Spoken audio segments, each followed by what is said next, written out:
Tater Tots. Welcome back to Couch Potato Queens, your ultimate queer reality TV kiki spot. I'm Mackenzie, and tonight I'm joined by the fabulous Joey and Dakota. We are diving into RuPaul's Drag Race Season 18, Episode 9, Fannie, the Hard Knock Ball Rusical. The top 8 are bringing Broadway, ballroom, and all the camp as they battle through vocals, choreography, and runway realness. So grab your snacks, your tea, and your most dramatic facial expressions because it's time to kiki, critique, and spill all the light shade that you can handle. Let's get into it. Hey, girl, hey. Hi. Hello. Reps We're going to do our draft review at the end of the night tonight. Rest in peace, Joey's draft. You still got one on there, don't you? No, I had Vita, didn't I? Hold on. Let's look at it. Oh yeah, you ain't got nothing. Okay. I'm done. You done, but you know. Now you can jump on mine or Sam's team and, you know, ride it to the end. What did y'all think about this episode?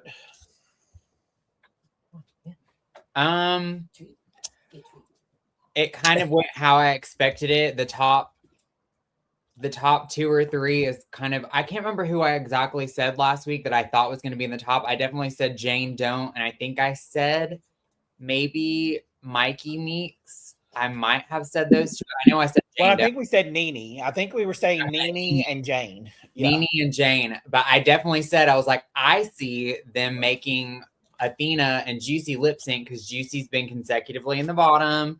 Athena has been at the bottom end of good and has not been doing well in the last couple of challenges. And I'm like, I see Athena going home the next couple episodes, but I see them lip syncing against each other before they both go home. And we got that. Sophie Duffy says, hi, congrats on the Traders draft win, Dakota. Thanks. Still reveling in my glory. I don't know. I think that this is the first time all season I'll say this. I think the producers missed an opportunity. And it's not just because I don't have any draft picks left. It's because there are queens with far less of a storyline that they are probably going to use a double Shantae on later on in the season. And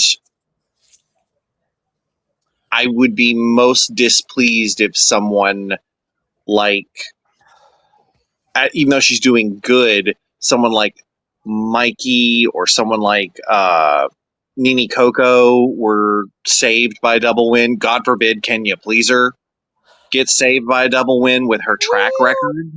Well, funny you should say that. Because there's a specific account that spoils the next week's episode. And if you don't want to hear it, I'm going to have my finger up. If my finger's up, that means I'm fixing to talk about spoilers. If you don't want to hear about spoilers, plug your ears or mute me. Otherwise, 5, 4, 3, 2, 1. There's going to be one used this next episode. And it's going to be used on someone who had less of a storyline and brought less. And it's going to be used on Kenya and Juicy again. It's so weird because I know we don't need to talk about like how the episode ends right now, but at the same time, that's all I can think about is the lip sync. And I had this vibe, this energy that came to me saying, I think Ru's going to save them both. And then that did not happen. Jason Collins even said it in our chat. He was like, oh, I feel it's coming. I feel we may have it. And no. And Sophie Duffy, funny you should say that. I don't think Dakota will be taking part in the discussion, but she can stick around for it. But at the end of the episode, I am going to talk. Me and Joseph will probably talk for a minute about House of Villains. So if you want to stick around, we'll probably talk about House of Villains for just a few minutes. All right. So yeah, spoilers are done. We're done with spoilers. Anyway, yeah. Somebody, Sophie Davis says, so give Dakota another draft win already. I lucked out. I honestly lucked out the last All-Stars last year and then this year. So my first 2 drafts, I ended up winning. I think that was just luck. I mean, but you did have a good draft pick, but you also snatched up Ginger Minj first before anybody else could snatch her up because you knew if you didn't get her, I was going to get her. So you and I both, for All-Stars last year, called that Ginger Minj was probably going to win it. It was hers to lose. And we were correct. And you were just able to get her first because you were luckier than I was. Well, Also, I remember can there was people in the chat and people on the channel that had said, when I said, oh, I think Ginger's going to win this season, hands down. And everybody was saying, I think this person could probably win over Ginger or this person. I was like, could be. I just personally see Ginger winning. I fully saw Bosco winning towards the end. After her lip sync where she just straight up got naked, I was like, oh, that is a woman. You know, I wonder if RuPaul and them are not regretting the winner choice that they made now, given all of the post Drag Race drama and all the lies. No, it's free publicity. Of course they're not regretting it. Like, all eyes are going to be on All Stars 11 this year. One last thing I want to say before we start. I do think we have a missed opportunity here. It's a musical about a ball. They also could have had a ball. They could have also done 3 looks with a theme. I mean, they have a new co-host. It was the beige ball, and they had 3 different looks on their faces while on the runway. Sophie Duffy said, I heard this is a boring season already. Honestly, it's not really a boring season. It's been interesting. There's not as much drama. So if you are into a lot of drama, then, you know. Mary said, Mother Kinsey, Mother Dakota. Hey, Mary. Hi. All right. Y'all, let's get into this episode because we have a lot to cover. Hold on. Let me get us. A lot on that mirror. Yeah. There is a lot on the mirror. Kinsey got better with the dog. Well, thanks. Yeah, she let him out of the cellar for this podcast. Yes. Big Backs take over. Kenya, I love you, and I'm so proud of you, sister. Athena and Juicy take it home. Love Mamma Mia. So I mean, she used every inch of that fucking mirror. That bitch was, and you know, I feel like when the queens use more mirror, that means they're a little bit more salty, and they just want to make those bitches have to clean even more. You know what I mean? So all of the queens are sitting there talking. Kenya is sitting there ecstatic that she didn't go home. How? I will still to this day never know. Yeah. Any thoughts on our opening sequence? I'm trying to remember. Other than that jumpsuit and that wig Kenya was wearing, not much. You switched to it on the screen. I was like, oh, I forgot how bad that was. Yeah. So yeah, there's about probably, let's see, this is episode 9. So we probably got about 5 episodes left. Yeah, because there's 14 episodes usually. So we got about 5 more left. So we probably won't be done until the middle of April. And then we'll have probably about a 3 to 4 week break before All Star starts. All right. So, yep. So the queens are sitting around talking, kumbayaing. You know, and we get a little bit more of Juicy's story. She starts talking about how, you know, she didn't like the comment that we don't know who you are. There's nothing behind your eyes. And she gets a little butthurt about that comment and starts talking about how she used to have a drug history and was on drugs really bad. And Athena helped save her from drugs. Blah, blah, blah, blah, blah, blah, blah. I hate to sound like, but, you know, cry me a fucking river. You know what I mean? I've noticed that Juicy seems like very absent the last 2 episodes, especially after sending Mia home. She, especially coming out about her drug addiction, identity issues, and self-confidence, and not really when they brought up the question, we want to see who you are. Who are you? And I just feel like the last 2 episodes, especially this episode, she's there, she's dancing, she's performing. But there's nothing behind the eyes. Yeah. I feel like she's like lost herself in the middle of the show. Yeah. And what's a little aggravating about it for me, just from a watching perspective, is she's a good dancer, but I know that they keep saving her because they see something in her, but she keeps not delivering that. So at this point, I'm like, just send her fucking ass home so some of these other queens can stick around. And, you know, who's someone who honestly deserves it a little bit better because they're there and they're trying to be present. Like, I would have rather Athena stayed than Juicy because I feel like Athena wants it more than Juicy does. You know what I mean? But we'll get to all of that here in a minute. In my head, also talking about the subject, we shouldn't, but I was thinking that they would keep Athena even because it's Athena's first lip sync, even though Athena's not as strong at lip syncing that Juicy is and like the performance part of it. And I'm like, they're probably going to keep Athena because like to see how much confidence that Juicy's lost this like far in, I'm like, she's not going to stay very long at all after if they send Athena home. Like, there's no way. I'm like, that's like Mia and Athena were like her 2 shoulders to cry on, and they're not here anymore. Like, that girl's gone. Like, she's going to be a ghost the rest of the competition if she stays. So yeah, I was shocked. Sophie Duffy said, like, Kenzie wouldn't do the same thing if she was on the show. Actually, I would not, Sophie Duffy. I might talk about my drug addiction, but I feel like in this case, Juicy is using that as a crutch to explain away why she's not excelling in this competition when that's not an excuse. Okay, you've had some shitty things happen to you. So has every fucking other person in this world. You were on a drug addiction, so are millions of other people in this world. That's just going to make you a little bit more relatable. But I would have more compassion, and I would probably be more of a stand for her if instead she was like, yeah, this shit happened, but that's who I am. I'm a fighter. I'm a this, instead of using it as an excuse, because it's not an excuse. It's something that's happened. It's something you've had to work through, learn from it, and grow the fuck up and be present. You're not being present. And honestly, she looks like she's high as fuck. I know she can't be because she's on a reality show, but honestly, she reminds me of someone who's high out of their mind and just kind of dead behind the eyes and just doing the motions. I'm not trying to put this on her, but do y'all get the same energy that like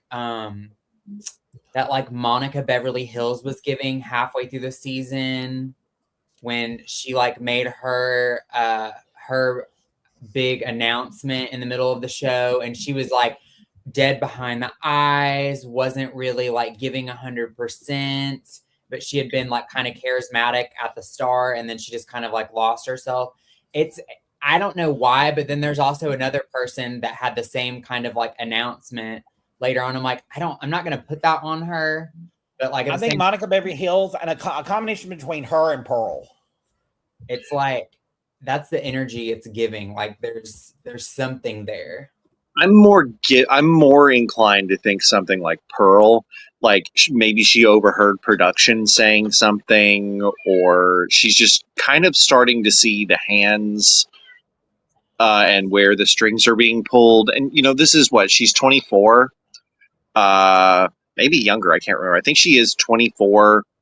She's fairly new to drag compared to a lot of these queens. So she's been watching this pretty much her whole life. This is the 18th season. This show premiered when she was 6 years old. Yep. And she comes on here, and it's not all of the glitz and glamour. It's like when Jinx said, it's a set, Ru. It's a cardboard set. Like, she gets here and she realizes that it's Hollywood. It's not what comes into the camera is not what goes out on the television screen. And I think that's probably what's affecting her.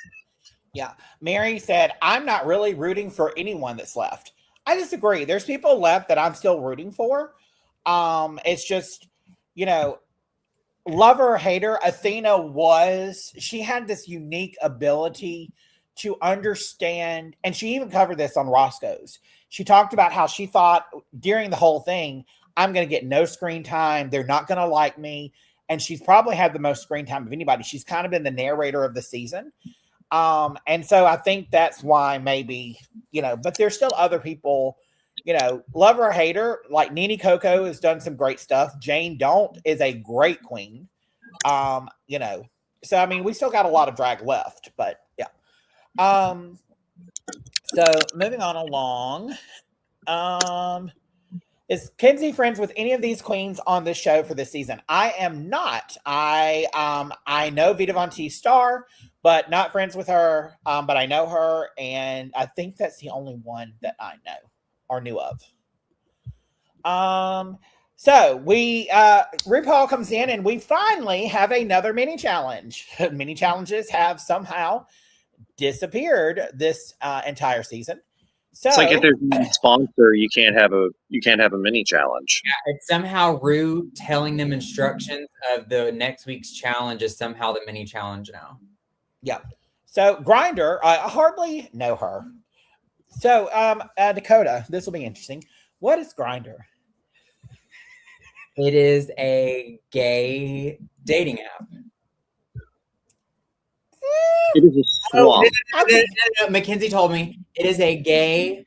It was originally a gay dating app, but now there are tribes, and I guess now it's trans and gay dating app. Dating is a strong word. I would say there's no dating going on and just random hookup sex. So it's a hookup app. Yes. Okay. 100%. I would say Plenty of Fish, or what's that other straight one called that people are on all the time? Tinder. Tinder is more of a dating site than Grindr. So Tinder is a dating site. Pretty. I mean, Tinder is more of a hookup site too, but there's probably more dating on Tinder than there would be on Grindr. So Pretty Fish is a hookup app or a dating app? Plenty of Fish. Okay. And then I mean, it's a hookup app, but it's a dating app too. And then Bumblebee is a dating app. Sure. Bumble, maybe. Yeah. Mm-hmm. Okay. All right. So in walks the pit crew. I would kick neither of them out of bed. Let's see. So the queens are tiered up into two teams, and it's a majority rules. And if you're in the majority, you get a point.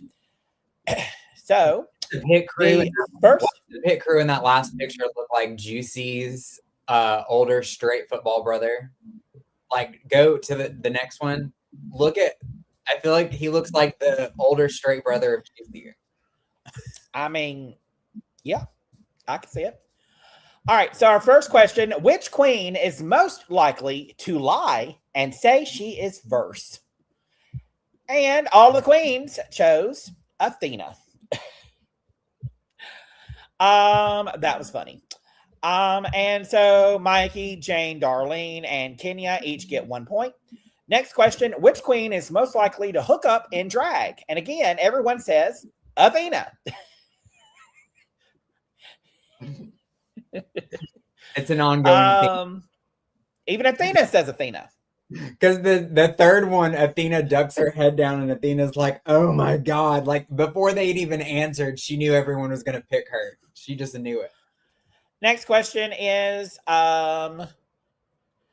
which of the queens is most likely to lie about her age on her Grindr profile? And every single one, including Athena, says Athena. Which queen has the lowest body count? Oh, and at that point, it's 2, 2, 2, 2, 2, 2. Everybody's got 2. The next question was, which queen has the lowest body count? And that was Darlene has the lowest body count. And then Ru's like, oh, why? Because of the religion thing? Let's see. Sophie Duffy asked a question. Which one of them will get the Traitors or House of Villains call? I don't see any of them getting the House of Villains call, and I don't see any of these queens except maybe Jane Don't getting the Traitors call. Yeah. Jane Don't will only get the Traitors call after Bosco has gotten the Traitors call, because it'll be Seattle queens across the board. Yeah. And Mary says none of them. Mary would be correct. And none for Gretchen Wieners. Yeah. So Darlene has the lowest body count. Then which queen is most likely to have mask for mask on their grinder profile? And Nene Coco won that one. And at this point, it is Mikey, Jane, Darlene with 3, Nene with 4, Athena, Juicy, Discord, and Kenya all with 3 points. The next question, which queen is most likely to be cruising for a hookup at a funeral? And the Kenya Pleaser got the most votes on that, which was funny. Then the last question is, which queen is most likely to disappear off the grid, as in, who is going home next? And the majority chose Kenya Pleaser, but Nene Coco and Athena Dion picked Discord Adams, which I thought was a little shady because Discord has been consistently safe. You're literally, your drag granddaughter has been in the bottom the last 2 weeks, and Kenya Pleaser the 2 weeks before that. So, like, obviously, go based off of track record, not based off who you think should go home. Yep. So I thought that was a little bit interesting. I think Ru asked 10 questions because Discord only lost the first round, and her and Kenya both won with 9 points. So I want to know what all 10 questions were. Yeah. So it ends out with everyone had 8 points except for Nene. She had 5. Athena had 3. Juice also had 8, and Discord and Kenya had 9. And so they tied, and they got to split $5,000. So we find out that this week is going to be Fannie, the Hard Knock Ball Rusical. What was y'all's initial thoughts on Fannie? It pissed me off. The whole thing pissed me off because everybody chose their parts well. Nene Coco with the roles pissed me off. Oh, I really want this one. No, I can't do anyone except this one. It has to be this one. I will not do this part. All right, girl. If you can't do any other part, you can. Actually, no. Actually, maybe I do want the other part that I didn't want before. Because, I just don't know. That would be like everybody else in the room, especially Jane, don't like doing this. That would literally be me. Yeah. Yep. Yeah. So the queens all go and start working through their parts. Darlene instantly says she wants Brandy the dog. Jane says she wants Miss Shenanigans. Athena said she wanted Mama Big Bucks. Discord wants Little Salty. Kenya wants Grace Gautier, and Juicy wants Cecile. And then both Mikey and Nene said that they wanted Fannie. So Jane says, go ahead and audition for it. That's what we're going to do. Let's see. Mary said, can we get a different storyline for the Rusical? Yeah. So, Discord and Nene, they are not Discord. Nene and Mikey sit there and audition for the role. And instantly, Mikey's is better. But I mean, she's got a BFA. So, her should be better. And instantly, everyone's like, it goes to Mikey. So then, Nene gets a little pissy and says, well, fuck my drag. And then she's like, okay, well, then I want Mama Big Bucks. It's so frustrating. I'm like, just be safe. Like, girl, you won last week. You know you're not going to win this week. Pick the safe role so that they don't have an excuse to throw you in the bottom. Just pick the background role. The two girls are the two orphans, Salt and Peppa, are your typical role that is not going to win the challenge, but is still capable of not going home. Like, there's next to nothing you can do to fuck it up. Yeah. Well, and it's like Neri just said, the last two Rusicals, it's a competition casting. Like, why? Like, I get what you're saying, Mary. Like, I'm kind of sick and tired of that storyline. Like, okay, they're going to argue and want to audition and all. If, there should be some clear set rules. Like, okay, if there's more than two queens want it, then y'all have to do this. I mean, you know, I but like the whole auditioning for the role. Like, obviously, let the person that can actually do the role do it. Like, let but that's the problem. They each think that they can do it better. Well, that's why they have like the judging. I do agree with like auditioning for the role and let everybody like cast their vote. I mean, Ru could be like super cunty about it and be like, it's the Rusical and I'm choosing your roles. Or whoever won last week's challenge gets to choose everybody's roles. Or Discord and Kenya. They could have been responsible for assigning the roles and because they won the mini challenge. That would be more interesting. Have somebody assign everybody the role. I mean, and then let them get pissed off. That's how, like, so do y'all remember back? Didn't they used to, whoever won the mini challenge that was in the main challenge, they ended up getting to pick the roles for everybody? They may have done that like once or twice, but I think that they're going for quality of content when it comes to these Rusicals, particularly since the Moulin Rouge one in, what was it, season 14? They realized, oh, well, we have a good writer now. And so we're going to use now that we have good talent to write these things for us, we're going to use it. Yep. Yeah, here's both Mikey and Nene auditioning for the role. Nene's looking like, I did good, right? That was just funny to me. And then we have, here's Nene where she's flipping the fuck out and she's wanting Athena's role. And then Athena's like, no, not going to give it to you. No, I said what I wanted first and you said what you wanted. And now you're saying you want something different? No. Then Mikey tries to play mind games with her. It's like, girl, sure. You want it. You want Fannie so bad here. You can have it. I'll take this other one. And then she's like, okay, great. And then Mikey's like, yeah, you can have all the singing that goes with this. And then all of a sudden she's like, wait, no, wait. Hold, oh my God. Bitch, make up your fucking, like, I'm a Nene stan, but this shit right here is making me not be a Nene stan. You know what I mean?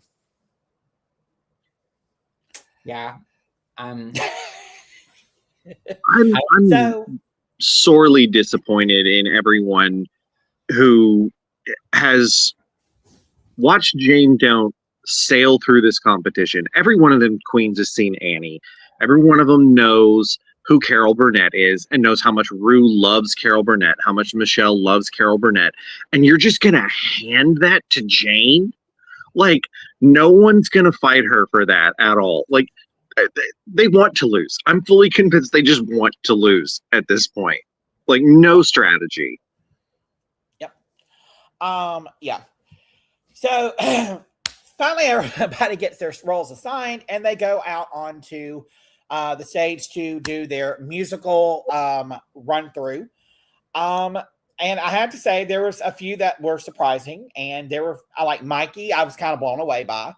And Juicy, I was just kind of like, oh, it's going to be this. Yeah, I didn't know because she was smart this season and hid that she had a musical theater background, but she really did shock me. I was like, oh, okay, she's a singer. She knows theater. Okay, Miss Thing. Well, you know, if you think back, like Michelle even said, like for the girl group challenge, she said, yeah, I have a background in theater, but she didn't make a big deal about it. And that's always the best thing to do on Drag Race is not make it come in. I have a theater background. I have a BFA. And then because you set the bar here and then you don't meet it. Leave room to be able to wow the judges. Yeah. But yeah, there was nothing really other than that really stood out for me, other than Athena and Juicy both being a little flat, in my opinion. They got auto-tune just like Ruth. They're fine. Well, but I don't even mean like auto-tune. Like all of them were like, I'm talking about flat as in they weren't giving anything to, like it was very lackluster. It was just kind of like, they were like, here was where the bar was set, and they met that. And I feel like, you know, Discord was right at that. She wasn't very high above that at all.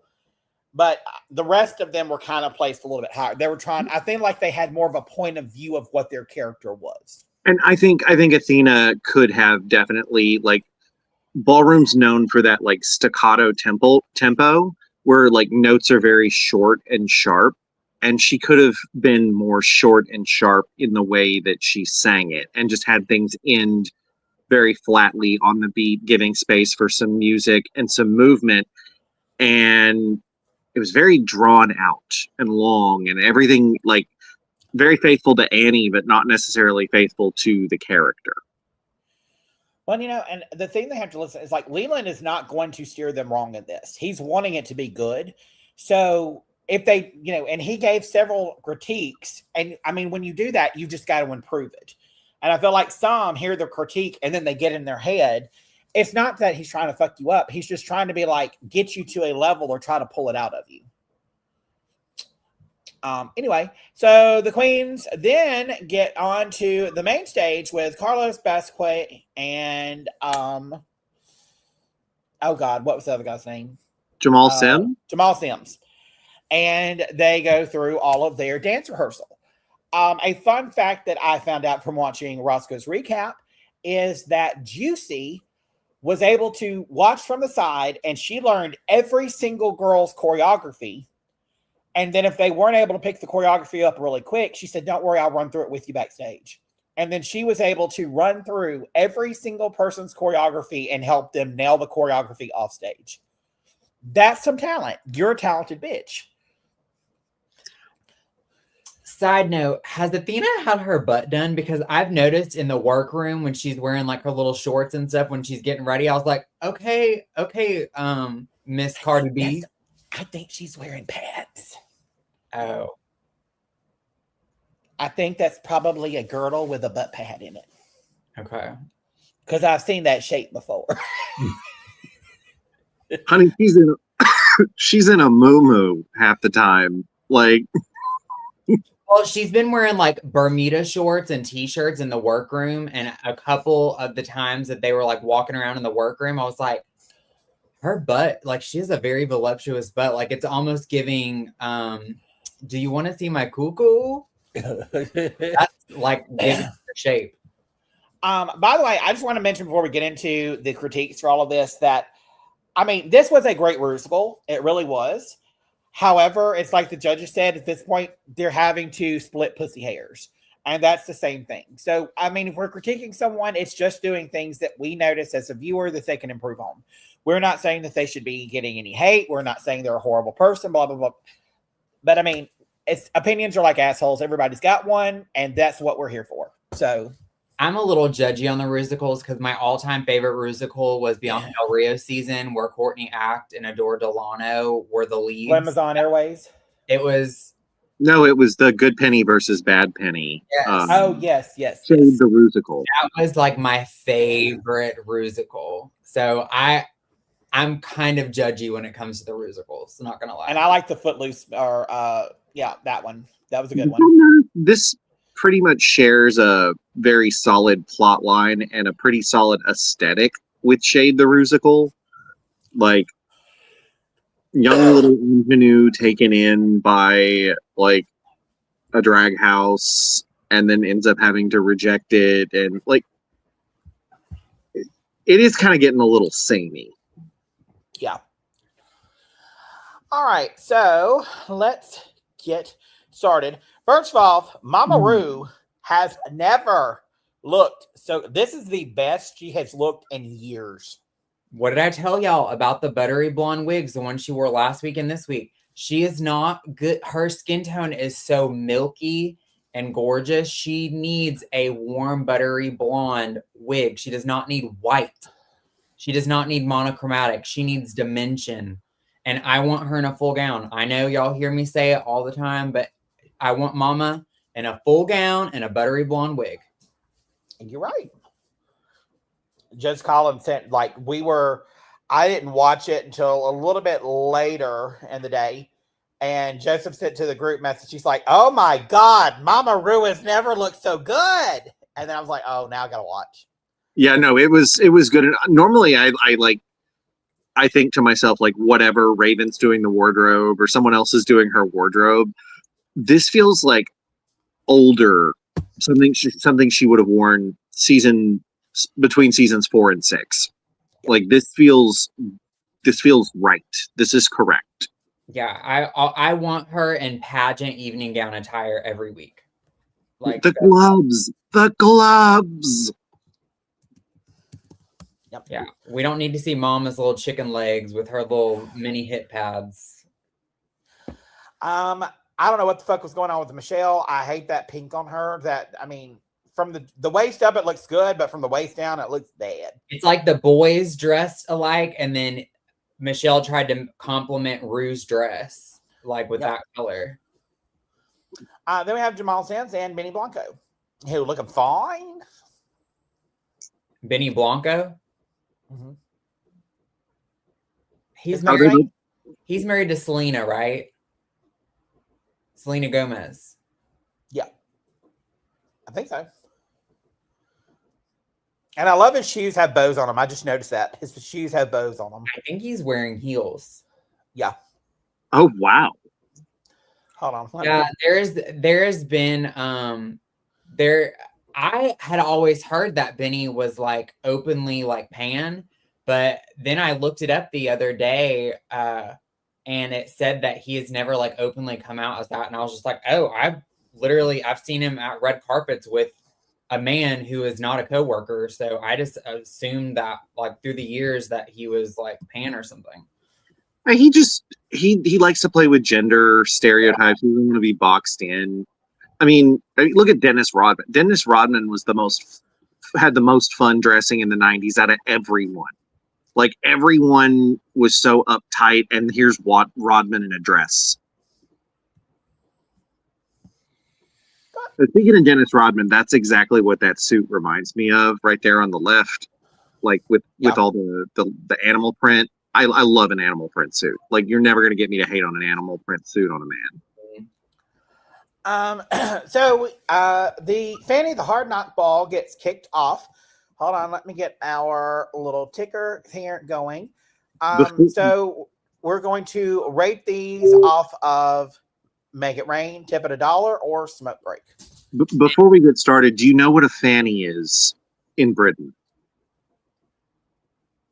Booty. Oh no, a fanny in Britain. Hold on a second. Fanny. Oh my God, your car. No, they reverse it. Your fanny is your front fanny in America. It's a playing for the female genitalia. I call it a hoo-hoo. Call it shishi. Oh, and Joseph had asked us, and I thought it was a good point last week. He said, oh, I wonder if this Rusical is going to be a mashup of like 2 or more different famous musicals, like Annie and maybe Funny Girl, famously starring Babs. But unfortunately, it was just Annie with a twist. I think it was Annie and Paris is Burning. Yeah. I think there was a missed opportunity here to do a Funny Girl number and just randomly bring in a Barbra Streisand character out of nowhere, just as like a random one-off song that's just be goofy. I think they're going to do that again whenever we have Plasma come back for an all-star season. Then they'll do something, just to give her a Barbra Streisand moment again. All right, so first up, we have Mikey Meeks and Darlene Mitchell. What did you think? Let's go with, let's do Darlene Mitchell first. Her performance overall? Yeah. I would have tipped it a couple of dollars. I thought she did really good. She was funny. Like, she knew all of her words. I thought it was overall a good performance. I agree. I would have tipped it. I wouldn't have made it rain, but I tipped it $2 or $3. I thought she was funny. She stayed in character, and I enjoyed that. What about you, Joey?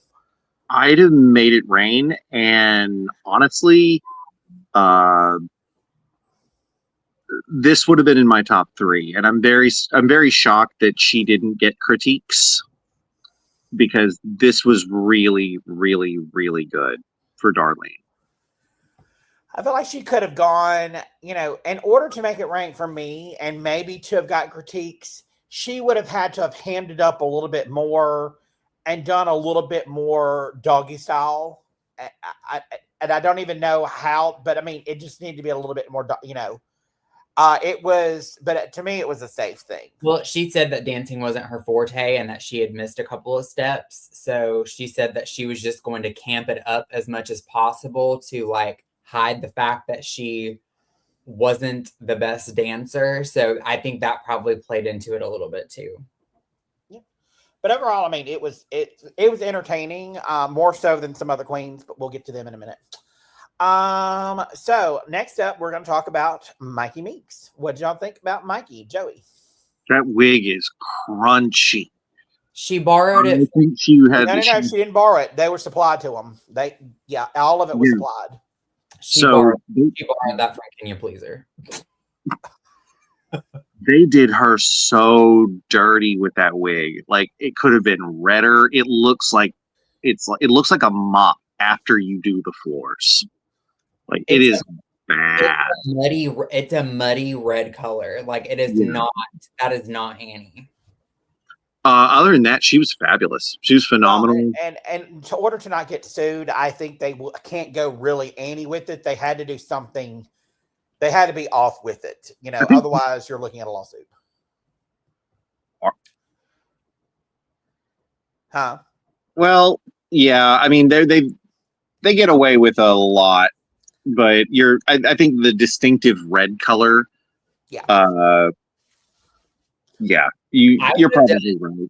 I would have done Tina Burner red, or like made it look more like Pippi Longstocking or something, and like kept the red color. Like I don't know. I feel like they could have styled it a little bit better, or made it a little bit bigger. I don't know.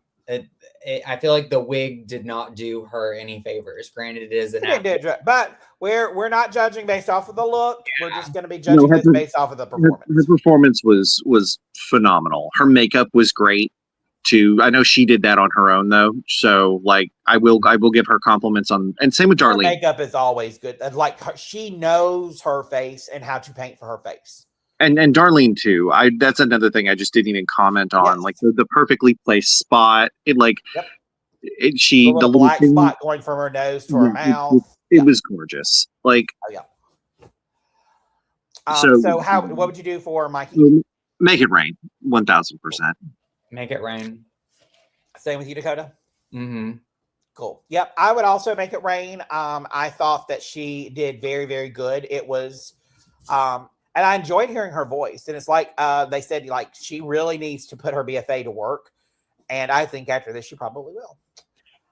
Next up, we have Kenya Pleaser as, I don't even remember the fucking Kenya Pleaser as Grace Gautier, the MC. What did y'all think about Kenya? Dakota, go. I don't really remember her or Juicy. I remember that Juicy did the splits, but like I don't really remember. Oh, I remember Juicy knew all or most of the words, and that Juicy did a split or two, but that's all I remember. So I would tip it $1 for both of them together. Very generous. Joey? I would tip both of them $1. Or I would tip Kenya $1. But I will say Grace, she definitely did something with the graceful, because Grace is like the most boring character in Annie, and she did something with it, so that's why it's getting $1. This is a smoke break for me for both of them, but hold on, we're doing the other one next. So for Kenya, this is a smoke break because she didn't know her words, and I don't care how entertaining she was at other points. She didn't know her fucking words. How many fucking times are we going to have to see her come on that stage and not know her fucking words? Anybody else would have already been sent home. They put Tina Burner in the bottom for ending her lip sync before the end of of just a little bit of the end of the held note at the very end. And they put her in the bottom for that. And she had one of the best performances of the night, other than that one little flub. and then you miss a word when someone else doesn't miss a single word, your ass should be in the bottom. The judgment on Tina Burner never made sense because Tina Burner was a singer in a group, and we all know this, was in a boy group back in the day. And we know if there's a lot of reverb on the mic, it echoes. So like you can stop a note and it's still going to echo for a good 3 or 4 seconds after you stop the note. So it made sense for her to stop on that note. Yeah, that never made sense to me either. But yeah, that's for me, it's a smoke break. Like, I just don't get why they keep giving her a pass. Like, Mia should have stayed over her because she didn't have the fucking words. So, I mean, yeah. Anyway, let's go on to Juicy Love Dion. I already said I would tip them $1.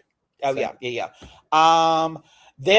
I was bored. I've seen the same thing. I would go outside and smoke again. I was bored because I've seen her do it all before.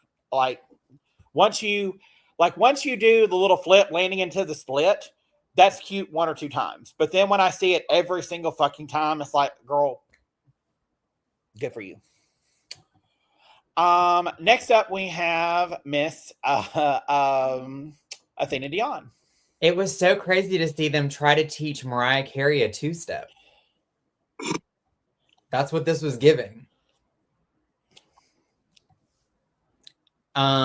Also, her makeup, I've noticed, her makeup looks so good when she's in the middle of doing it in the workroom. It's something she does when she's about 90% done. Whatever she does in that last 10% of doing her makeup ruins it for me. It does look better. I like that she's like creating a little bit more of a defined line. She's building it out more. It's like more angled up. It's lifting her face more. It does look better, but it looks so much better in the workroom than it does here. Well, it's different lighting because in the workroom, she has softer lights. And when she gets onto the main stage, she has very bright, harsh lights hitting her straight in the fucking face with those spots. So, I mean, that's part of it. But I also think she's not stupid. She knows what she's used to painting for a club. And she's used to painting for I think once she has seen what she looks like, and I feel like she'll come back for an All-Stars at some point, I feel like her makeup is going to change. Even now, her makeup is a lot different than what it was like on the show because she sees what she looks like on TV, But this is the old school, like the mug you see on her is the old school high camp, high horror drag, like all the queens used to do, paint heavy, and it's for the club lights or, in Miami, they mainly do brunches. I would have tipped it $1. Like I said, it was them trying to teach Mariah Carey to do a 2-step because people say that she doesn't do enough dancing when she performs nowadays and she's too stiff. That's what this gave me. So I would tip it $1 and be on my merry way. Joey? I'd have tipped it $1 as well. Like, was it the best? No. Did I think it belonged in the bottom? Also, no. Yeah. Like Mary said, not everyone knows how to paint for TV. And then Mary disagrees with us. Mary said that Kenya did good, in her opinion. So Mary, I would have a question. What do you think about Kenya not knowing her words? Because even the judges called that out and said she didn't know all of her words and she got a little tripped up, doing her dances and stuff. But I mean, yeah. Anyway, so you would have tipped it $1 for Athena as well? Yeah, I can see every word painted across her face. Like, she enunciates very well when she lip syncs. She enunciates very well. I honestly, I got bored watching her performance. I wanted her to own the stage a little bit more. And I felt out of anyone, honestly, I was shocked because out of anyone, I thought with this role especially, I like, rich, opulent, owning it, sitting on that stage. She's going to own this shit. Like, going into it, I was like, oh, she's got this. And it was like, kind of like Dakota said, it was very stiff for me. Yes, she lip sync and enunciated every word great. She knew every word great. But when you have queens that are hamming it up like Jane, and you have Mikey who delivered a great performance, and I mean, like everyone else just did a little bit more when the camera wasn't on them. And she, for me, unfortunately got a little bit lost. So I would have tipped it $1, but I would have tipped it $1 more out of respect because I know how good of a queen she is, but not because I enjoyed it. Moving on along, we have let's do Nene Coco first. Joseph. This is smoke break. There was neither. This entire portion brought absolutely nothing other than a reference to Hard Knock Life. Like, yeah, you have your obligatory Hard Knock Life reference. Okay, great. I actually didn't mind it. I like that they were, unlike Juicy and Kenya Pleaser, they weren't Juicy and Kenya Pleaser weren't really well balanced with their energy and stuff. I feel like these two, although not as charismatic, I feel like it was more theater. They were more cohesive, their energy levels. And they played off of each other. That's why I actually enjoyed this one. Yeah, lyrically, is it the most like memorable? No. But I would have tipped this a couple of dollars. I thought this was the better duo between the two. Oh, I agree. I should give it $1. I wasn't satisfied with. I shouldn't take out my dissatisfaction with the material on the queens performing the material. Well, and I'll say, like, I don't really think for any of them. I mean, because hell, let's look at RuPaul's songs. Like, I don't think it's who could sing it the best. I feel like I think for me, the Rusicals are more on the stage, who commands the stage more, and who makes Ru laugh with a little moments. You know what I mean? And I'm so proud of Discord because she can barely walk in a stiletto on She is wearing 6-inch platform heels, and girl is dancing, throwing it back. I was shocked. Yeah, I mean, but so yeah, for me, I would have, and it's funny what you said, Dakota. I agree. The difference with these two compared to Kenya and Juicy is they were playing off of each other, and the other one would do a little bit, and they were kind of give and take with each other. Whereas with Juicy and Kenya, they were a duo, but they were looking at it as they were their own individual characters. They didn't look at it as a duo moment, in my opinion. So one would do their thing and the other would do their thing.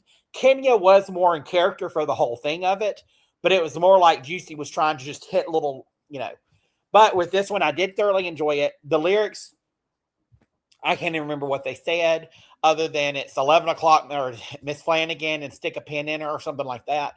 But yeah, it was cute. It was fun. I would have tipped it a couple dollars to both of them. I wouldn't have made it rain on them. So just to put her picture up on there, Discord Adams, same, tip it a couple of dollars, and I think y'all both said that as well. Except Joey. Joey said he would tip it $1, smoke break. Nah, right. I'm not. I shouldn't smoke break them for the material. Like that's bad on me. You're right. They did work better, but there's only so much you can do when you're handed a pile of shit. And is it shady to say I like Discord's wig better than I like Fannie's wig? Like, that is a cuter wig if it had been in some form of a red than what Fannie's wig was. Like, and Discord has continually shocked me because she comes off as just like this real, like, calm, collected, vibey goth girl, like, doesn't really show a lot of emotion. And the fact that, like, a couple of the challenges now, she's really, like, come out of her comfort zone. And, like, she showed us that she can not only not walk, but she can dance. And then in the acting challenge, she was funny. So I feel like they're setting her up for a win very soon. Like, with her edit, I feel like she's just kind of been on an upward trend. I feel like we have a win coming for Discord soon. Just off of the edit. you know. But yeah, so next we have Jane Don't as Miss Flanagan. What do you think, Jane? Make it rain. Oh, sorry. No. I think we're all like, is water wet? Like If anybody doesn't like this, then I'm going to question your judgment and remove Yeah. from the cast. I have found exactly 0 hot takes on the internet. Like even like the most contrarian Drag Race fans out there, like no one can hate on this. This is funny. It's kitschy. It's Carol Burnett. Like I'm surprised halfway through it she didn't like just yank on her ear. Like it was so good. And I told y'all last week, and I am going to take my lap. I said whoever gets the Miss Hannigan role is going to win this challenge, no matter who is playing her, because it is the spotlight role. It's the scene stealing role, and Jane knew it, and I'm very disappointed in the other queens for not fighting for it. Yep. It was honestly, it was the only role in the whole thing that I thoroughly enjoyed, that was written well, that was memorable, honestly. Like that was the only role that I probably would have wanted, to be honest. But Miss Hannigan, everyone's like, oh, Annie, I want to play this role. Miss Hannigan is the role to play in Annie. And she did. Again, it's not so much in all of these. I'm sorry, I didn't mean to interrupt you, but like it's in all of the Rusicals, it's never the lead that's written to be the scene stealer. It's always there's one supporting character in there, like in this chance, Miss Flanagan, where that is the role that they have written with like the gold coming out of it. But so many people don't see that, and they just try to go for that lead character. Who in God's name, like, what is the only thing that's going to stop Jane Doan at this point is if she just like walks out there on the CBS Paramount lot and gets hit by one of those little golf carts and breaks her leg.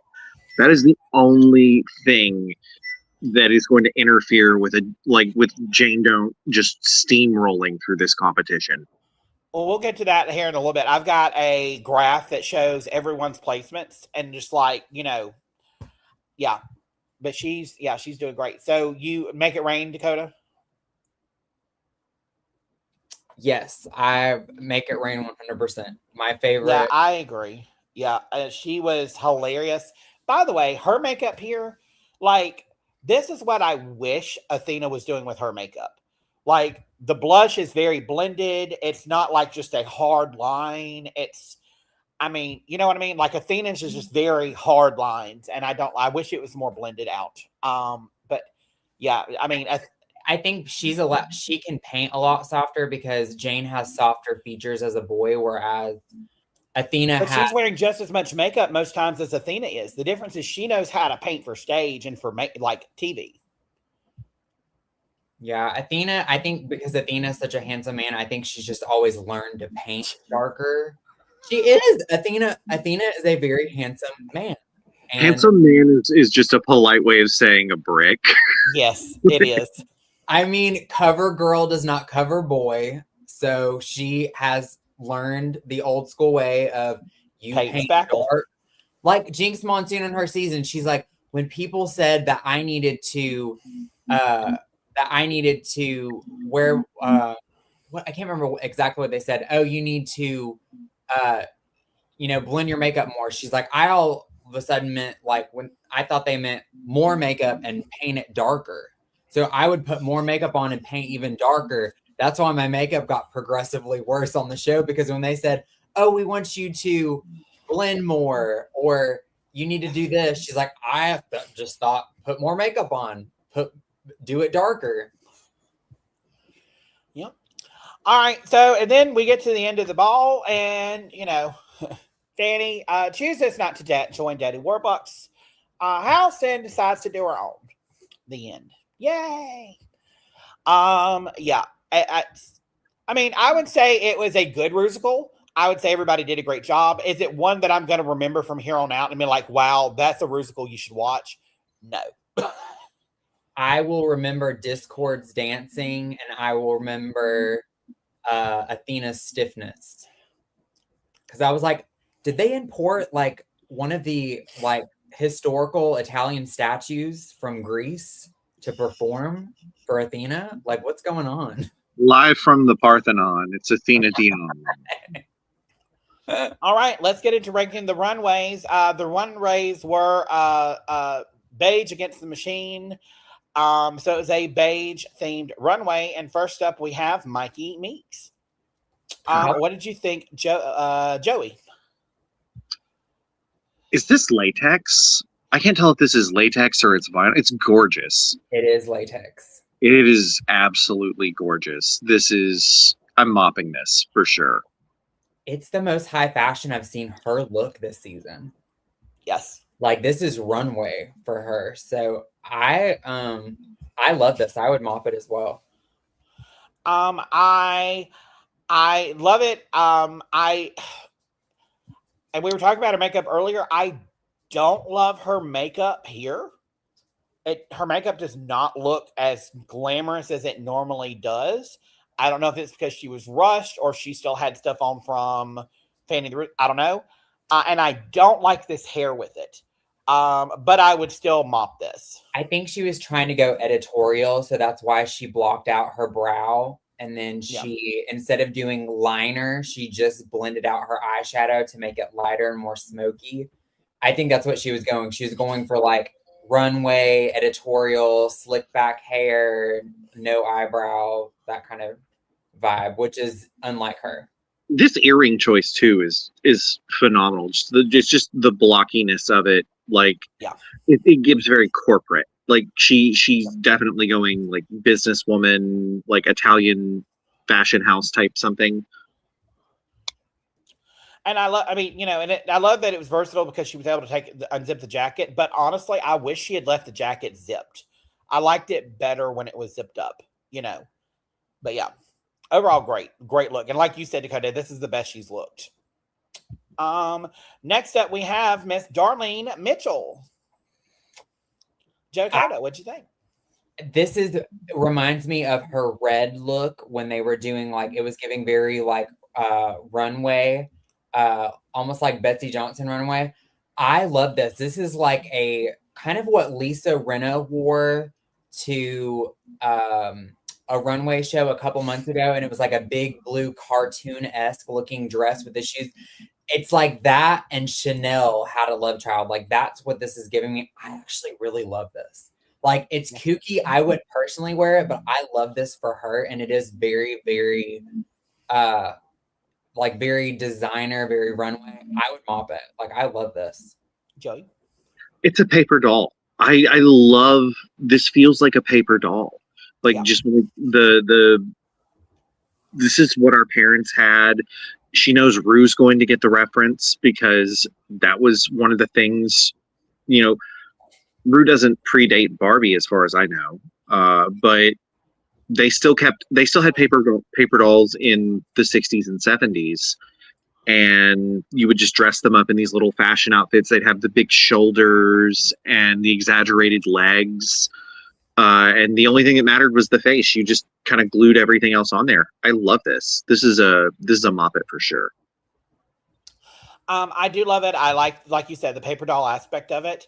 It's really gorgeous. It's one of the best looks she's had. I do wish that she had taken the flower that was on her shoulder here and instead moved it onto the wig somewhere. To me, that would have just completed the look as a whole and just elevated it just a little bit more.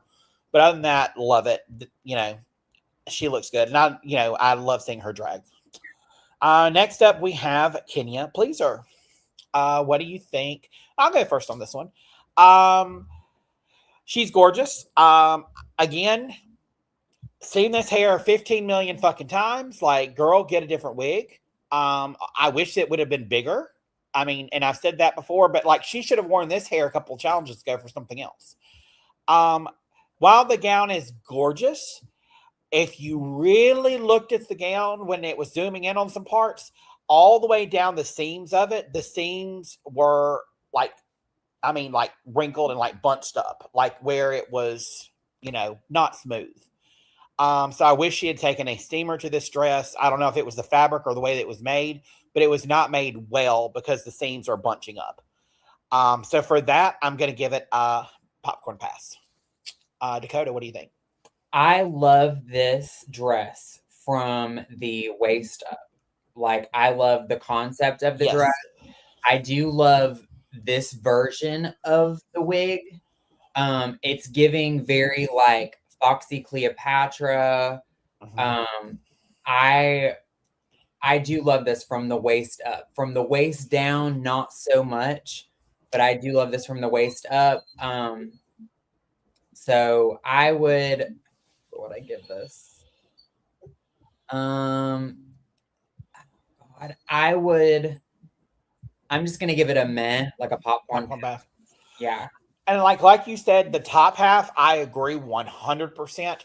I wish that fabric on the top half kept going around, like circling all the way down the dress, and it would have looked better. The bottom of the dress looks unfinished. If that top, the beige fabric would have wrapped and cascaded around the whole dress, it would have made And I wish she had on some beige shoes, but she's not. She's wearing like a open toe cleared shoe. But what do you think, Joey? I'm going to respectfully disagree. I'm going to mop it. And it's just because this is a dress that I think is made to be viewed from a side profile rather than the front. And when she turns, you get that contrast in textures, and it's so, so nice. I don't necessarily like the front as much, but I get what she's going for. She's trying to play with two tones.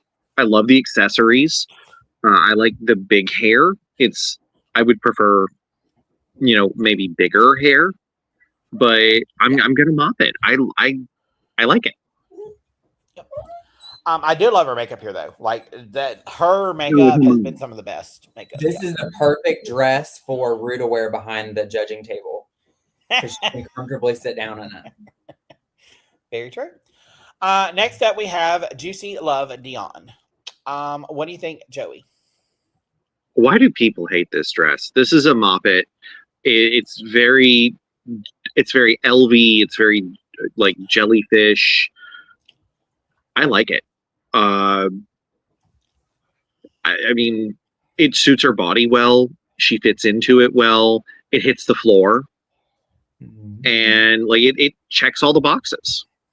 It's not the best by any means. It reminds me of her colorful layered fruit dress. Like it looked like a layered. Remember, it was like the headpiece matched the bottom, and it was like it flowed like the dress does, like super layered. You mean the coffee filter dress? I think so. It reminds me of that, but like I haven't hated any of her runways, honestly. No. I feel like this is a gorgeous dress. I would mop. I don't think it was my slay of the day per se, but it's I love the dress. I would mop it.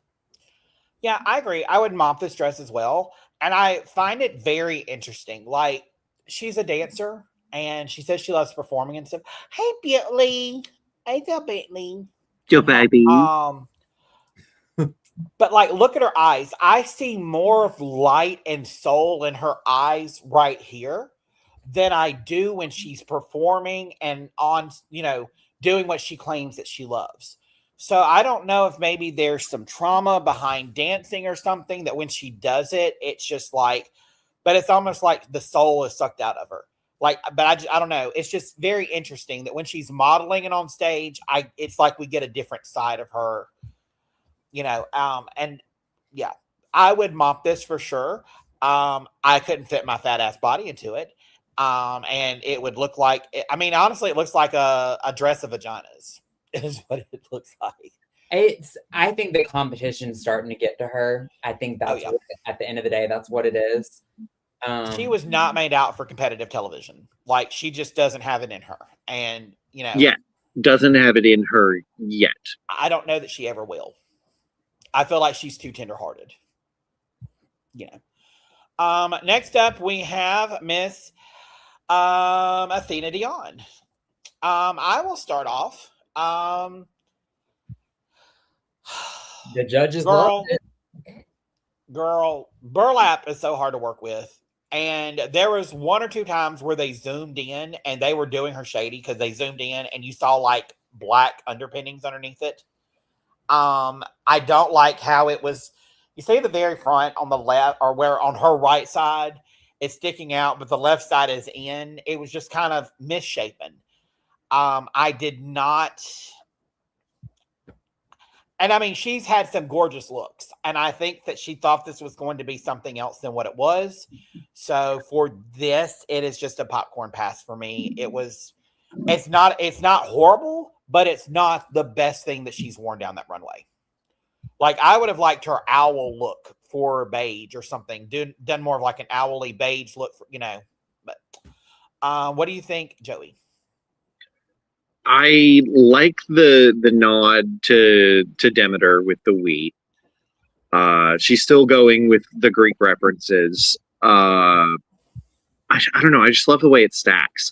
Even the flowy parts look like they're stacked on top of each other. The parts that aren't burlap. It just feels like it's a wedding cake. It's getting taller and taller. I don't.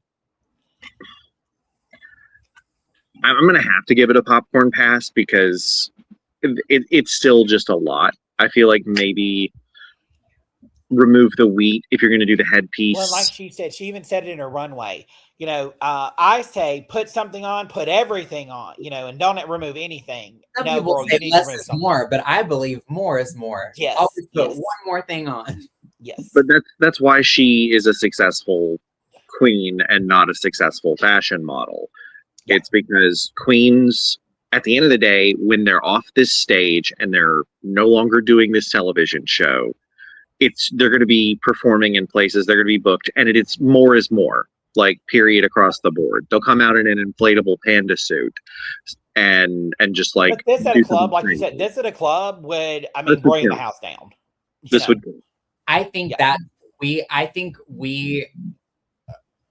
I think we've gotten so spoiled and used to what reality show drag has gotten for us and gotten us into, because if you think back to drag about 15 years ago, and even before that, drag was meant to be like rough around the edges and costumey, because a lot of people couldn't afford to like go and buy gorgeous gowns and stuff. So they were going to Ross or the quarter store to buy fabric, or they were like making the dresses on their own, or like something they already had in their closet and like rhinestoning the hell out of it.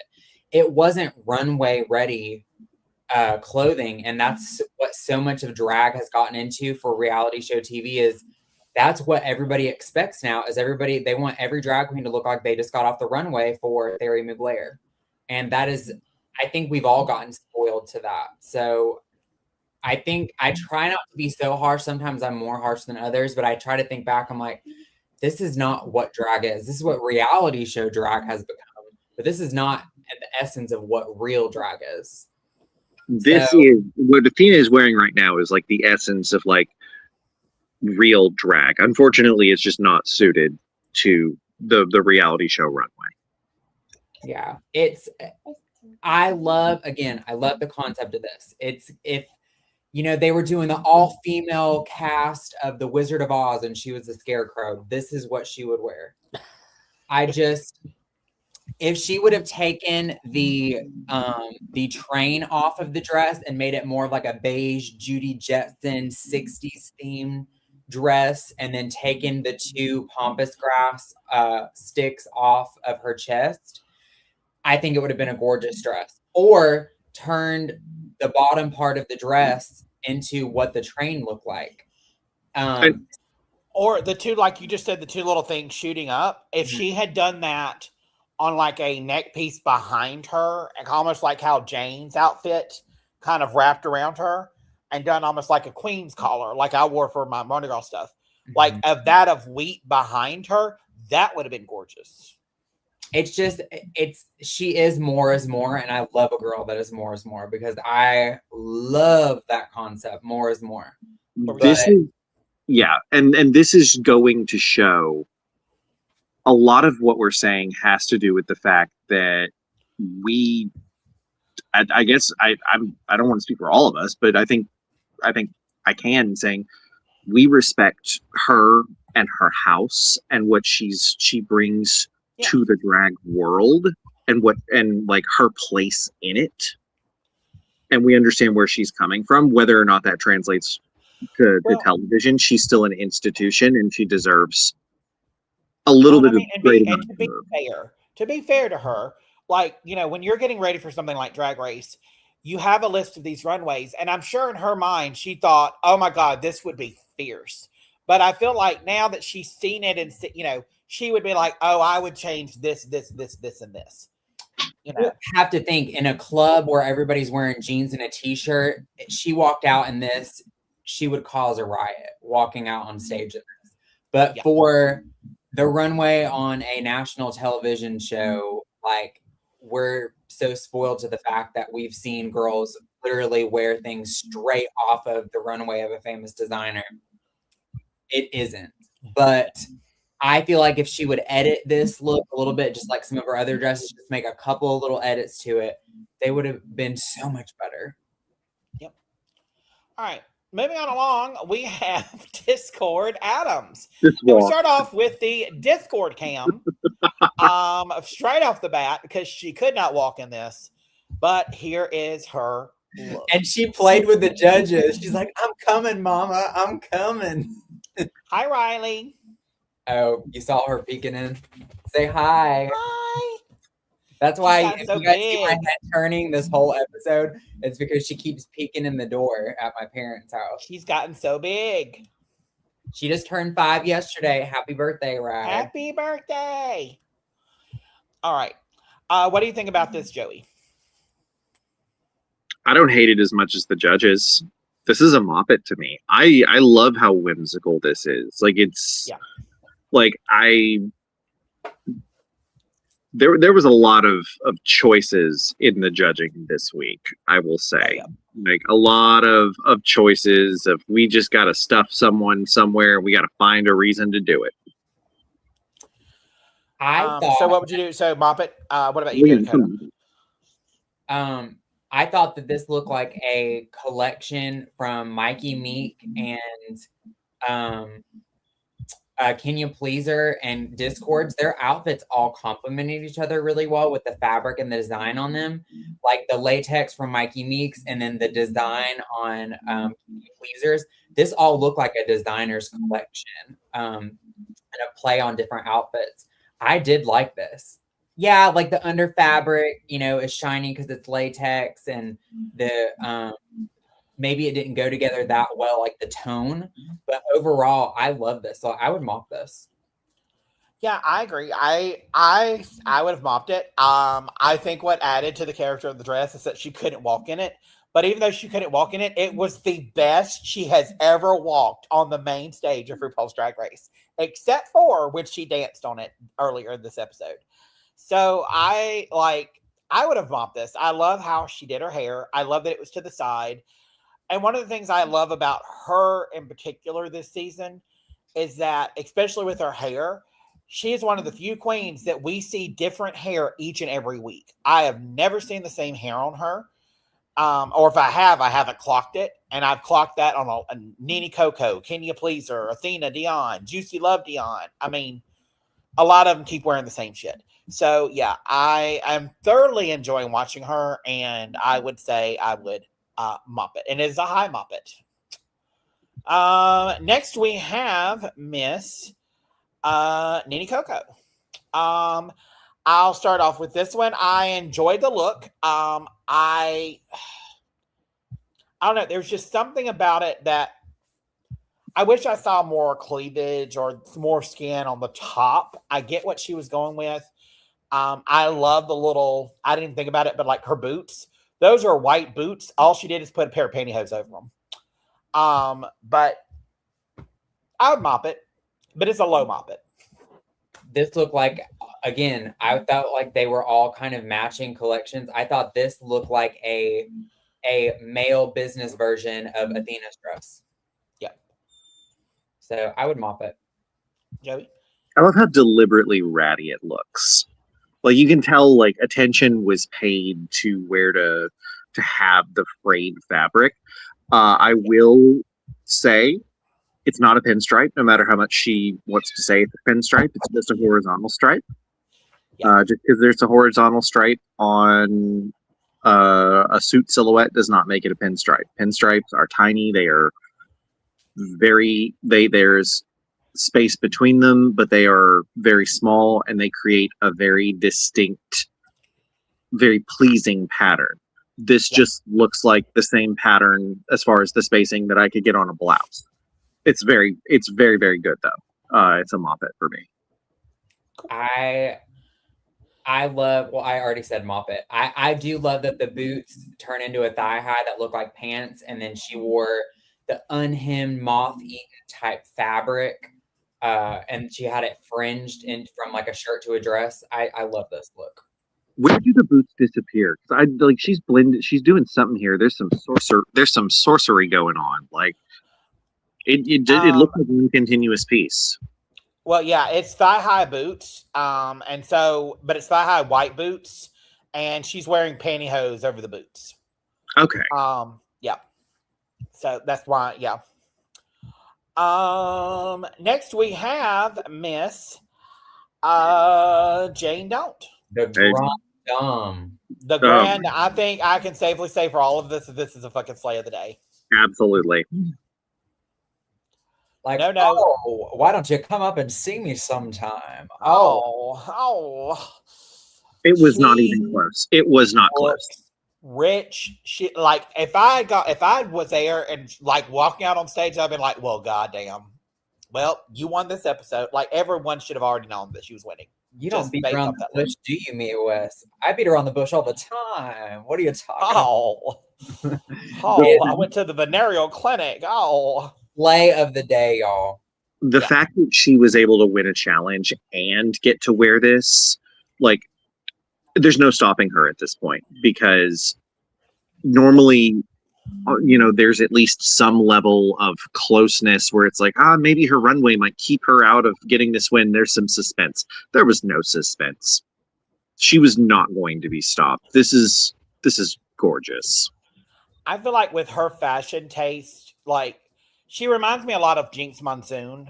You know, on her first season, just more polished than Jinx. And her fashion tastes are obviously better than Jinx. Like I see her being on Broadway and I mean, just doing some kind of theater type stuff like in her future. But she's, love it. All right. So that does it for all of the looks. We find out that the top six, the tops and bottoms of the week are going to be Jane Don't, Discord Adams, Athena Dion, Juicy, Kitty Pleaser, and Mikey Meeks. And that means that Discord, or not Discord, that means that Nene Coco and Darlene Mitchell are safe. Do y'all agree? Yes. I would have liked to have seen Kenya swap with Darlene. So you thought Kenya was safe? No, I thought Kenya was in the bottom. I would have swapped Kenya. I mean, yes, she gave a charismatic performance, but if we're going to hold the standard, like the Tina Burner standard, as I call it, like if you don't know the words, or if you do a flub that stops the lip sync while the words are going through the loudspeaker, then you should be in the bottom. They should have okay, but then why would you switch her with Darlene? Because Darlene was safe. So if you put Darlene and I'd have Kenya put in where Darlene Darlene, and then I would have moved Athena out of the bottom to safe. Oh, okay. So what he's saying is basically like he should have prolonged Athena. So like Juicy and Kenya, Juicy sent Kenya home, and then Juicy and Athena probably would have lip synced next week. Yeah. And got rid of Kenya. She's been sailing by just like Juicy has. So we found out the tops of the week were Mikey and Jane Don't. So you don't agree. Which one of the two tops do you not agree with? If you thought Athena should be there. No, I thought, okay. I would have shifted Kenya all the way down to the bottom, and I would have just swapped Darlene into her place. So you thought you thought that Athena should be safe. Safe, rather than, I thought the tops were Jane, Mikey, Darlene. Okay. What'd you think, Dakota? I thought those were the correct top two. I would have been good with either of them winning because Mikey deserves this. I think Mikey's only ever won one other challenge, and I don't believe that she won, or she did win a challenge. But I would have been happy with either of them because I feel like Jane's been in the top, and she hasn't won a challenge yet. So I feel like her winning was timed right. I felt like I don't feel like anything Darlene was bad. So I feel like Darlene was good. I feel like Nini's was good. I feel like Discord's was good. Like, with Athena, like there were things that she could have done to improve it, but I see the reason they put her in. I mean, let's be honest. Production was production, and they were like, well, Juicy's got to be in the bottom because Juicy was bad. And do we put Kenya in? And Kenya didn't really do anything, and there was nobody else who was as bad. Let's throw in Athena. I mean, that's what happened. Yeah, they totally had a valid reason to put Athena in the bottom, but they also had a equally valid reason to throw Kenya in the bottom, and it was just a matter of storyline. Well, storyline, and Kenya was more entertaining in the Rusical. Like she gave us more to work with than either Juicy or Athena. So, we find out that Jane Don't is the winner of the challenge. I think we all agree. I don't think any of us disagree with that whatsoever. I mean, hands down, it was hers. Look at her face. Oh my God, I love it. Yeah. I'm just glad that she finally, after being, and the top, she just finally got her other win. And she deserved it. And then we find out that the bottom two are Athena and Juicy. I think it is the lighting because go back to, I have been really hard on her makeup this season. I think it is the lighting because her makeup looks so much better there than it does straight on when she's walking down the runway. Because when they do side shots of her makeup looks so much better. So maybe it's still very heavy from the side compared to other queens, though. It is, but I feel like her eyeshadow has gotten better since the first couple of episodes where it was like this muddy grayish black color. Yeah. But I feel like her makeup is a lot better. I feel like it is the lighting that's making her makeup look so it's making it look weird. I feel like because of the side angles and her in the workroom, her makeup looks fine. So I'm just being I guess I'm just being too judgy. No, they lower the lights for the lip sync too. It's darker lighting. It's more like club lighting, like she's used to. Yep. Yeah. So, so we find out Juicy, then they are lip syncing to Call Me When You Break Up by Selena Gomez and Benny Blanco. What was y'all's thoughts on this lip sync? It was an emotional lip sync, seeing Juicy sit in her lap and them singing to each other. It was very on All Stars 1 with Raven and Juju B lip syncing with each other. I thought it was going to be this is what I was talking about at the beginning of the episode. I thought it was going to be a double save. I thought this little heartfelt number was going to keep them both safe, but alas, it did not. Then I kept waiting for Ru to say, stop Athena, or they were going to stop her in the workroom and invite her back. They did not. So I was pleasantly shocked. Well, and and it's interesting because it makes me wonder if there's going to be a queen that comes back. I don't see how with the timeline it can be, but we find out next week that all of the former queens return to the workroom. So it makes me wonder if one of the queens is going to be able to come back. I mean, because why else I don't know what's going to happen. But this would have been the time if they're going to save Juicy, this would have been the time to have saved Athena. But they also used all of the storyline that they have for Athena and Juicy in this episode. So from a producer standpoint, there was no reason to save them both because they had already utilized the entire episode to talk about their story. Now I'm thinking thinking good TV. Athena is and Discord are the only things keeping Untucked afloat right now. Like, I even Untucked asked that. I asked y'all in the group chat. I was like, is it even worth it for me to watch Untucked this week? Because I feel like the last couple of Untucks, it's just been them like barely conversating back there. They're all just walking around with the mobile phones, filming each other and their makeup. That's like, what this was, and most of it was Athena and Juicy sitting there crying and being like, "It sucks, it sucks." She was there for me. She held my hand. She came to my graduation. She flossed my booty cheeks. Now looking at it and thinking about what Joseph said, he did make a good point. I feel like it should have been Juicy and Kenya, and then maybe Juicy sent Kenya home, or vice versa. And then next week it should have been either Juicy or Kenya versus Athena in the next episode. Yeah, I feel like that was probably the plan, but then Kenya was better in the Rusical. I mean, she just was. And I mean, like, just a fraction better, but she wasn't even close to where the rest of the pack was. So, like, out of those three, she was obviously a few steps ahead, just from her stage presence. But I agree with what Joe said before. If you're going to send people home in other seasons because they just cut the lip sync off just a little too early, then you should have done the same thing for Kenya every single time she comes out there and doesn't know the words, because it diminishes the brand. I mean, but that is kind of becoming her brand, and it is kind of iconic. I'm not going to lie. Like, she makes fun of it all the time on TikTok. She's making fun of it on Instagram. So she is capitalizing on it at the very least, and she's a good sport about it, and she's funny, and she has a good stage presence.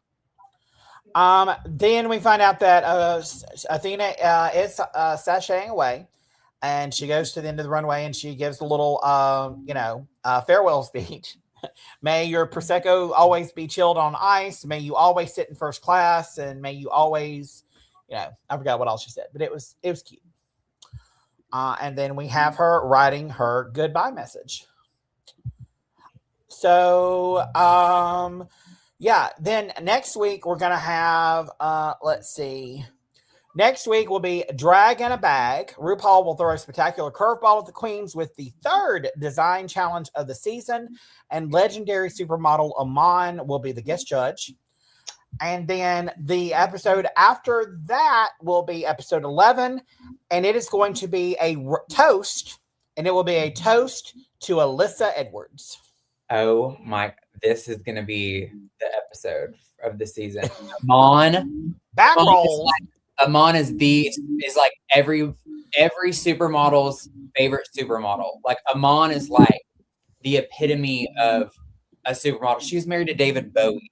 Like, RuPaul asked her, "What do you think of when you walk down the runway, Amon?" She said, "Africa."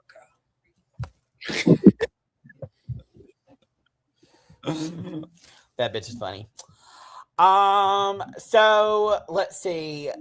This is some of Athena's upcoming looks. I think this may be looks like she had 2 page. Yeah, this may be the first time this season that I'm like, okay, no, now I do have some FOMO, because some of this looks really fun. Why was she holding out on us for the BDSM outfit on the left, and then the one on the right is without the cloak? It could be pretty, but the one in the middle, yeah, I like the one on the end. I like that better for Beige Runway than what she wore. But the one in the middle, giving like fire crotch from season 1 All Stars, Chad Michaels, and the duo villain versus hero challenge. Love. Now let's take a look at some of the queens who have departed. Not all of them are posting this season, but here's Didi Fuego and her beige runway. I love this deconstructed look. It reminds me of Valentina's beige deconstructed look that she wore, that she got like hated on by the judges on the runway. That's what this reminds me of. I love this. Yeah. This is why she's coming back for All Stars. 100%. Yep. Yeah. Next we have Mandy Mango, and this would have been her 80s icon look, and it's Elizabeth Taylor. Oh. I love this. Like the big AIDS ribbon, all of it. It's fabulous. Yeah. And then we have Sierra Mist, and this is her beige runway. Oh, I love this. Oh It's- my god! It's giving Silent Hill. Like that's what it's giving me. Like as soon as I saw this, like, oh, okay, Silent Hill. Like this might have been my slay of the day if she had come out wearing this, just because it would have been so different. Very Resident Evil, like late, like big titty goth girl vampire. Yep. And that is all of the looks. So, what are your thoughts on? And Mary says Sierra is too brown. It should have been more beige. And she said Dee Dee's was a little bit too white.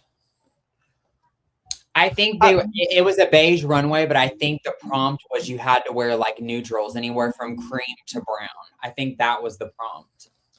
So here is where everyone stands as of this episode with the rankings. Looking at it this way, Kenya is in danger and Juicy is in danger. Juicy has been in the bottom or low more than half of the episodes. Yeah, it's in it. I just looking at this, it's Jane's to win, but like Jane, Nene, and Darlene and Discord and Mikey Meeks are definitely like the top.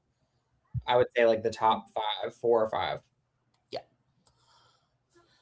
Yeah. Like Juicy, honestly, Juicy and Kenya, in my opinion, need to go. And once they go, then I feel like we will have more of an even kilt of a fight, from everyone else. To me, it's everyone else's to win. And at this point, it's really Jane's to lose. And Mikey, but she has been so perfect. She's been perfect at every fucking thing. Like, there's got to be something she's not good at. And that's what scares me. She's been so high so long. I think Juicy and Kenya will go home next, and then it'll be between Darlene and Discord. I think Mikey, Nene, and Jane are, because technically Mikey wasn't even in the bottom. That was because of the girls throwing her in the bottom. Ruth's not going to look at that as a bottom. She's going to look at that as some shade. But I'm going to tell you right fucking now, if they pull some shenanigans and they cue Jane Don't over some bullshit and they send her home over some bullshit, when they've kept Juicy Love Dion for 4 fucking lip syncs and a fucking like. Yeah, it's Jane, Mikey, and Nene are going to be in the top 3, and then Darlene and Discord are going to be fighting for the top 4. Yeah, and and Discord's had more lows than Darlene. Darlene's had 1, and she's been safe or high the entire. So she's cruising along with the rest of them. But Discord has her own camera, and Ru knows that the fans remember Discord more than they remember Darlene. Everyone is saying that Mia Starr is going to get fan favorite. I think it's going to be Discord, just for her commentary and her walk alone. I don't know. I think it's going to be probably Athena. I think everyone's going to love. A lot of people like her, and I think with the whole Juicy thing. But yeah, that or Jane Don't. If somehow Jane doesn't make it to the end, then I could see people giving it to Jane because of how great she's been all season. Jane may be the first contestant crowned Miss Congeniality and win the season. She will be the Taylor Hale of Drag Race. Alaska in her original season was safe every single week and then made it to the top 3 and then didn't win. And she didn't lip sync one time either. And then you got someone else that never lip synced, which was Bianca Del Rio, but she won. So it could happen. It could be like she could be like another Alaska in her original season, safe every week and then doesn't win. Yeah. So before we end really quick, I just want to take a moment. If y'all have not watched House of Villains on Peacock, oh, you're missing out. Oh my fucking God. That shit is phenomenal. Plain Jane is on it from Drag Race. They've dropped the first 3 episodes, and so last season Candy Muse was on. Candy Muse was in drag for about half of it. Plain Jane is in drag for every single fucking challenge, every single, and she's already got some killer ass commentary. Like, I saw a clip of Plain Jane wearing like a ski mask Yes. she didn't want to paint that. Like a refrigerator. She was going off on one of the guys. I mean, it does seem forced, but that's her whole shtick anyway, is to be like a forced bitch. So I did see a clip of that. Well, to be fair, that guy was telling her that she was safe and that they're friends and that they're in an alliance. And then at the last second, he turns on her and puts her up for elimination. And it's the guy that's agreed to that is someone that she said, hey, I'm good with you. You and I are good. We're cool. Let's work together. And he had to agree for Plain to go up. So then it was 2 people that basically turned their back on her and fucked her in the ass.